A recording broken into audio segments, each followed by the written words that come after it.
കുറച്ച് ദിവസമായിട്ട് നമ്മുടെ കേരളത്തിൽ ഫുള്ള് സീരിയസ് ആയിട്ടുള്ള വിഷയങ്ങളാണ്. അതായത് അമ്മ മകനെ കൊല്ലുന്നു, പിന്നെ ഒരു ചങ്ങായി പോയിട്ട് വീട്ടിലുള്ള 3-4 പേരെ തല്ലിക്കൊല്ലുന്നു, പിന്നെ നമ്മുടെ ഗ്രീഷ്മേൻ്റെ വധശിക്ഷ കോടതി വിധിക്കുന്നു.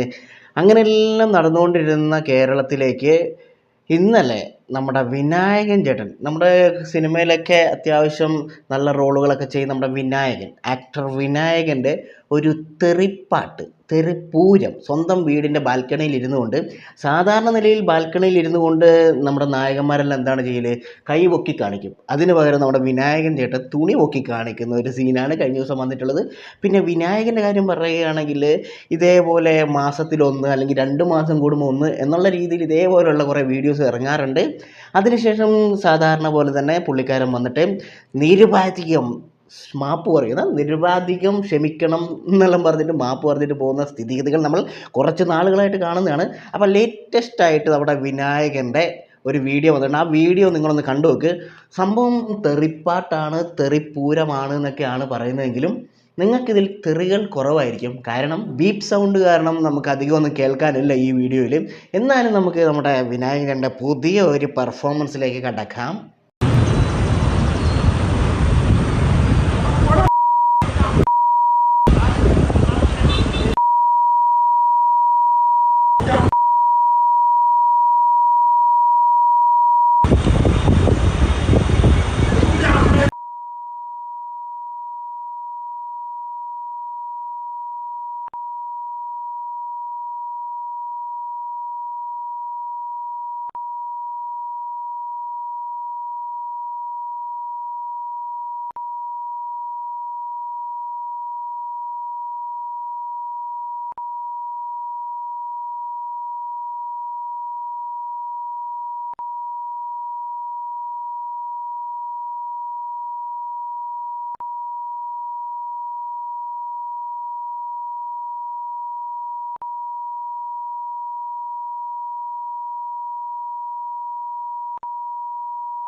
അപ്പോൾ ഈ ബീപ്പ് സൗണ്ട് കേൾക്കുന്നതിൻ്റെ ഇടയ്ക്ക് നിങ്ങൾക്ക് ഇഷ്ടമുള്ള തെറികൾ ആഡ് ചെയ്ത് കേൾക്കാവുന്നതാണ്. നിങ്ങൾക്ക് അവിടെ എന്തെങ്കിലും വിട്ട ഭാഗം പൂരിപ്പിക്കുക എന്നൊക്കെ പറയുന്ന പോലെ തന്നെ നിങ്ങൾക്ക് ഇഷ്ടമുള്ള തെറികൾ നിങ്ങളുടെ ഇഷ്ടത്തിനനുസരിച്ചത് സങ്കല്പിച്ചുകൊണ്ട് നിങ്ങൾ കേട്ടോ. ഇത് ശരിക്കും പറഞ്ഞാൽ പണ്ടത്തെ ദൂരദർശൻ ചാനലിലൊക്കെ ഓരോ ചിലപ്പോൾ മറ്റേ ആ കുറേ കളറൊക്കെ വെച്ചിട്ടിങ്ങനെ മേ എന്ന് പറഞ്ഞിട്ട് സൗണ്ട് ഇടാറില്ലേ, ആ ഒരു സംഭവമാണ്. സത്യം പറഞ്ഞിട്ടുണ്ടെങ്കിൽ വിനായകൻ ചേട്ടൻ ഈ തെറി പറയുന്നത് എന്തിനാണെന്നുള്ളത് ദൈവത്തിന് മാത്രം അറിയാം. എന്തായാലും എന്തെല്ലോ കുടിച്ചിട്ടോ വലിച്ചിട്ടോ ഒക്കെ ആണ് സംഭവം ഇത് ചെയ്യുന്നതെന്നുള്ളത് ഒറ്റ നോട്ടത്തിൽ തന്നെ നമുക്കറിയാം. എൻ്റെ പൊന്നടോ എമ്മാതിരി തെറി. പിന്നെ വിനായകൻ്റെ കാര്യം പറയുകയാണെങ്കിൽ ഇത് നമുക്ക് സ്വാഭാവികമായിട്ടുള്ളൊരു കാര്യമായിട്ട് തന്നെ വേണം എടുക്കാം. കാരണം പോലീസ് പിടിച്ചുകൊണ്ട് പോയപ്പോൾ പോലീസുകാരെ തെറി പറയുക, പിന്നെ ചായ കുടിക്കാൻ പോയ സ്ഥലത്തു നിന്ന് ചായക്കടക്കാരനെ തെറി പറയുക, അങ്ങനെ പല രീതിയിലുള്ള തെറി കഥകൾ അല്ലെങ്കിൽ തെറി വീഡിയോസ് നമ്മൾ കണ്ടിട്ടുണ്ട്. അപ്പം ഇതിനു മുമ്പ് ലാസ്റ്റായിട്ട് വിനായകൻ്റെ വന്ന വേറൊരു വീഡിയോയും കൂടി നമുക്കൊന്ന് കണ്ടു നോക്കാം.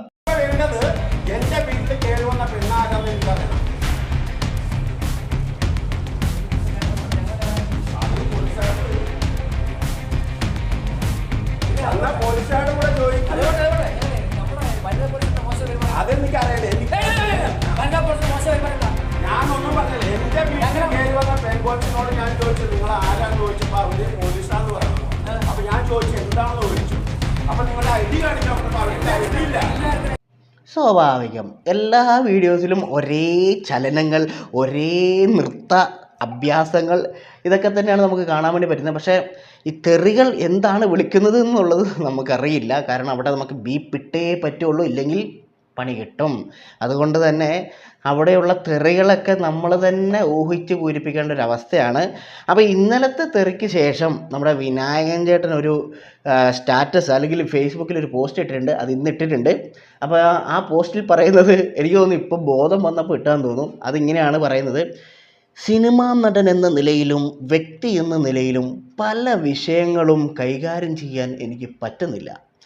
എൻ്റെ ഭാഗത്തു നിന്നുണ്ടായ എല്ലാ നെഗറ്റീവ് എനർജികൾക്കും പൊതുസമൂഹത്തോട് ഞാൻ മാപ്പ് ചോദിക്കുന്നു. ചർച്ചകൾ തുടരട്ടെ. അത് പിന്നെ അങ്ങനെയാണല്ലോ. അതായത് നാലാൾ ബോധമില്ലാത്ത സമയത്ത് നമ്മൾ പലതും കാണിക്കും.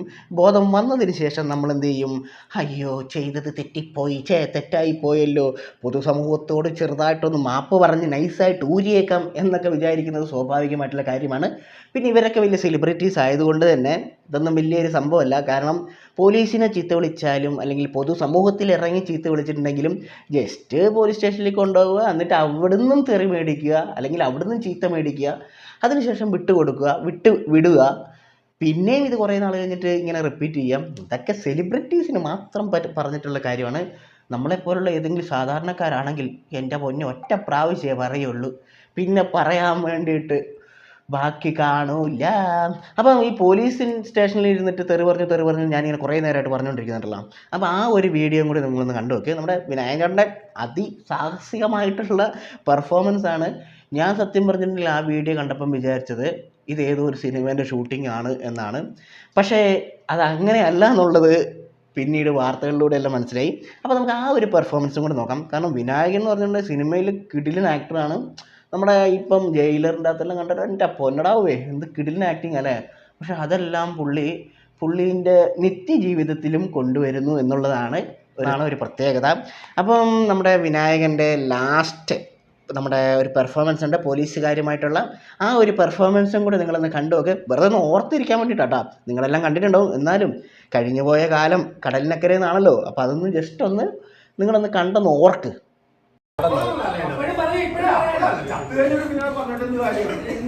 എന്നെ കുത്തിക്കൊന്നു കഴിഞ്ഞിട്ട് എന്ത് പറയാൻ? എന്നെ കുത്തി കഴിഞ്ഞിട്ട് എന്ത് കാര്യം? മരിച്ചു കഴിഞ്ഞിട്ട് നിങ്ങൾ പോലീസാന്ന് പറഞ്ഞിട്ട് എനിക്കെന്ത് കാര്യം? എനിക്കറിയണത് എന്നെ കുത്തിക്കൊല്ലണതിന് മുമ്പ് ഞാൻ ആരാന്നുള്ളതാണ്. എന്നെ കുത്തിക്കൊല്ലണതിന് മുമ്പ് ഞാൻ ആരാണ്, ഈ കുത്തിക്കൊന്ന ആളാരാന്ന് എനിക്കറിയണം.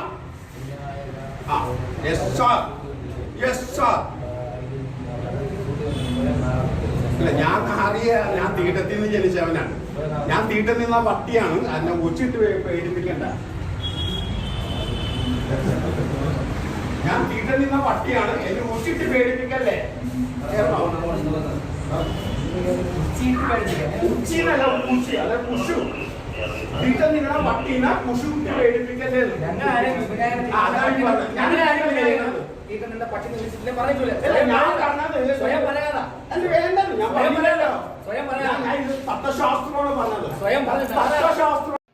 പിന്നെ വിനായകൻ്റെ ഇതേപോലുള്ള പുതിയ പുതിയ വീഡിയോസ് വന്നു കഴിയുമ്പം ആളുകളിപ്പം വലിയ കാര്യമാക്കാറില്ല. കാരണം വിനായകൻ എന്തെങ്കിലും വല്ല മദ്യം കഴിച്ചിട്ടുണ്ടെങ്കിലോ വിനായകൻ്റെ ഒരു ഇൻ്റർവ്യൂവിൽ ഇത് പറയുന്നുണ്ട്. ഞാൻ എന്താ കഴിക്കുന്നത്, പുള്ളി എന്താണ് കഴിക്കുന്നതെന്ന് ചോദിക്കുമ്പോൾ പുള്ളി തന്നെ പറയുന്നുണ്ട്, എന്താണ് കഴിക്കുന്നത്, ഞാൻ സാധാരണ എല്ലാവരും കഴിക്കുന്ന സാധനം തന്നെയാണ് കഴിക്കുന്നത് എന്നൊക്കെ പറയുന്നൊരു സംഭവമൊക്കെ ഉണ്ടായിരുന്നു. അതുകൊണ്ട് തന്നെ വിനായകൻ 2 പെഗ്ഗെല്ലാം അടിച്ച് വന്ന് മതോന്മദ്ധനായി പൊതുസമൂഹത്തിൽ ഇറങ്ങി 2 ചീത്തയെല്ലാം വിളിച്ചാലും ആളുകൾക്കൊന്നും വലിയ പ്രശ്നമില്ലാണ്ടായി മാറിക്കൊണ്ടിരിക്കുകയാണ്.